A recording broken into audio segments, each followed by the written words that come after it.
So Jack and Aiden were born in May of 2009. It was pretty apparent shortly after Jack was born that he was developing differently than his brother. He seemed a little low tone and floppy. We started having therapies, physical therapy and speech therapy when he was an infant. He was enrolled in our infants and toddlers program. A little before his second birthday, he started to have seizures. And that's when we sort of knew Jack was on a very different developmental path. And we saw a lot of specialists, neurologists, physiatrists, everything. And it wasn't until where they ran the full exome and genome on him, and we were called in, and we called to we've gotten your results, and we said, oh, can you give them over the phone? They said, no, we need you to come in. We had to come in. So we knew they found something. And so Jack has a very rare genetic condition called SYNGAP1. He is impacted everywhere with development, with his speech, with his motor skills. He has autism. We befriended a woman at the park who was involved in Friendship Circle, and I was a little cautiously optimistic, but a little doubtful that Jack would make a connection with someone the way he has with family. But we met Hannah, and she was amazing. Their devotion to both their kids, Aiden and Jack, is like no other. I'm in awe.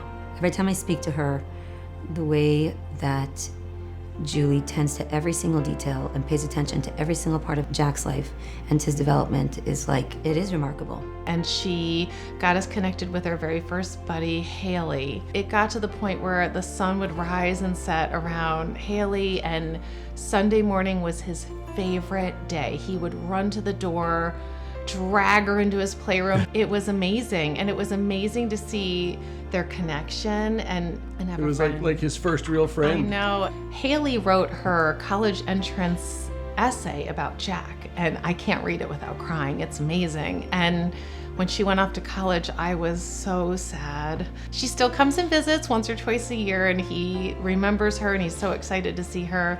But we were very blessed and fortunate to have our current buddy, Daria, who is wonderful and amazing, and she is excited to come play with Jack. She treats him like any other kid. She talks to him like any other kid, and she follows his lead and plays what he wants to play. I just come every weekend to play with Jack. Personally, I love the puzzles we do, and it's just kind of the high point of my week.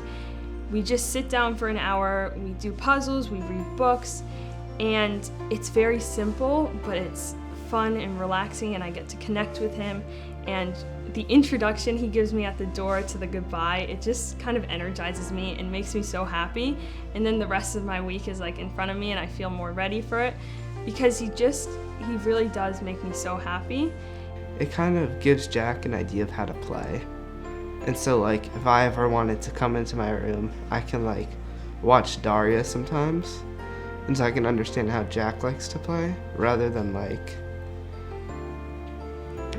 just doing what I would want to do. It kind of like helps me understand what Jack likes to do and like what's his favorite part. Whoever he's around, they're automatically so much happier, and it just puts a smile on your face, guaranteed. It's great to see that Jack and Daria can like play together and are able to interact and have fun.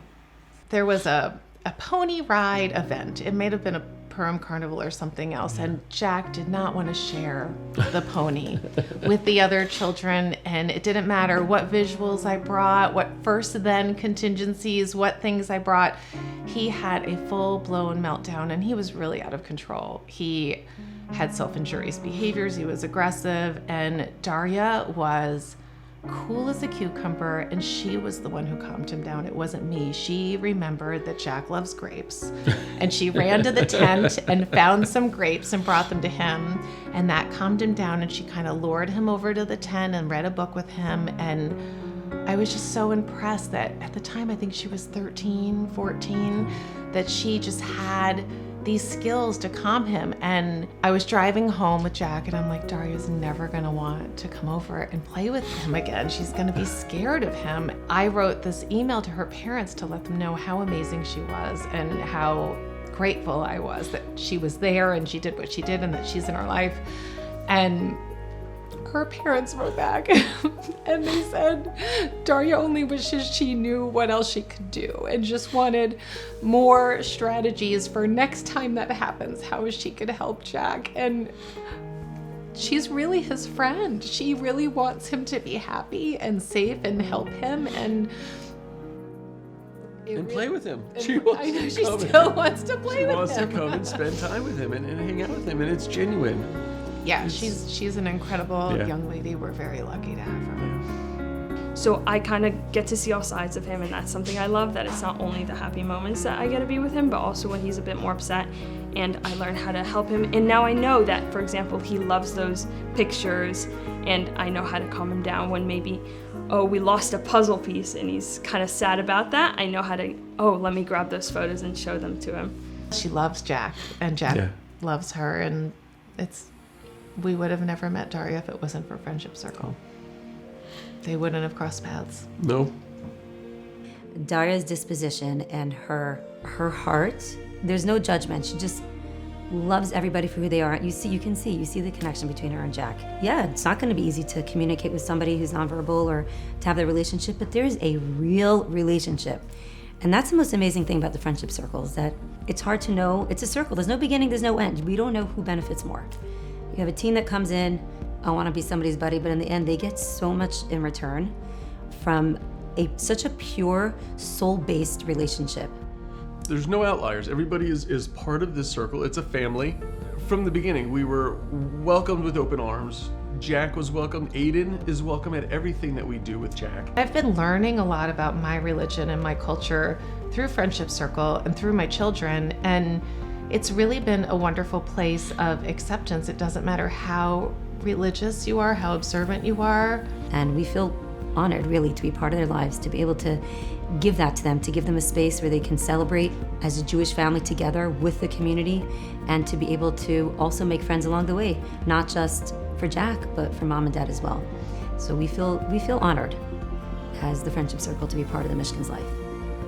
There's so many charities and organizations out there that people can donate to, but Friendship Circle supports everyone in the community by creating these opportunities for inclusion.